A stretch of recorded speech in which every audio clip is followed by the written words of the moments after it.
Hey guys, today we are going to talk about the Tidal CO2 modules.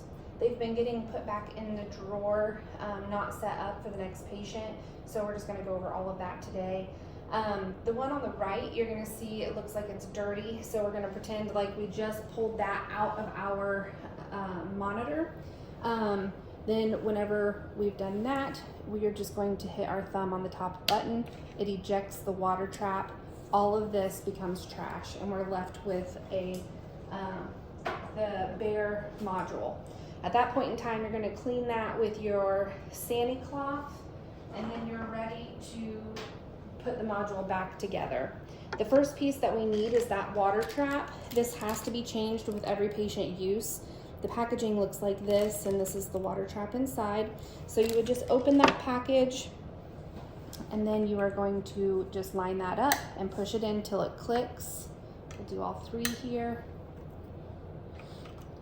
And then we have 3 different ways to monitor Tidal carbon dioxide, so we're going to go through all 3 of those today as well. The first one we're going to go over is the Tidal of course it's Tidal, the ET tube setup. So you are going to need a sample line. This is what the packaging looks like.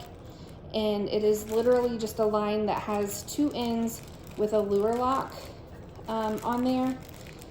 I like to try to just keep the hole small because we're going to use that packaging to keep all of this kind of clean. And then the other piece you need is this ET tube adapter.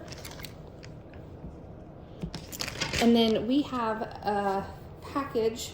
They're kind of free, so we just have a package of those sitting in the drawer. You would grab that ET tube adapter. You're going to take off the blue lure lock and attach it to the lure lock sample line. And then the other side obviously comes up here and screws onto that.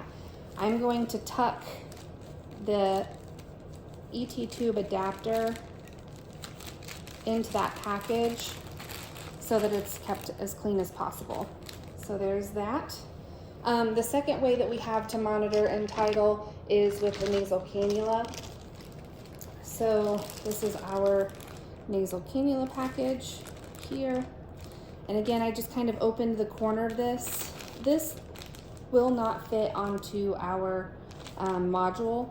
So there is an additional package here that is also kept in the drawer with all these little adapters.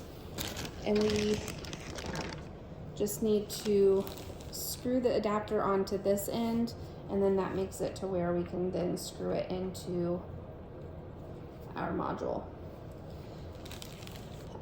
The other version we have is an oxy mask.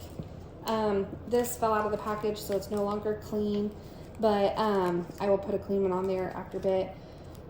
This has the lure lock that goes right here onto the device, and then obviously this will go for any oxygen that the patient may need. These are typically used more in surgery, but I figured they might be beneficial if we're doing conscious sedations.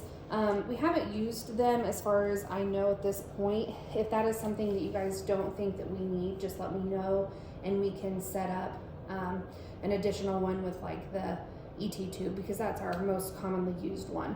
So just let me know and we'll go from there. At this point, I'm just going to remove this for the time being.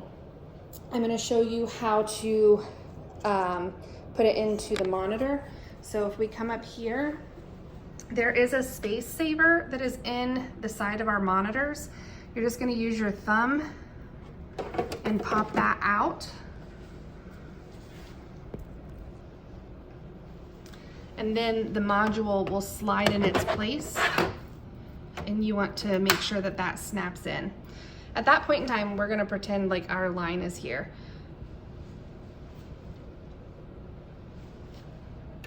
At that point in time, our monitor should come up, and it just did, with the calibrating gas sensor.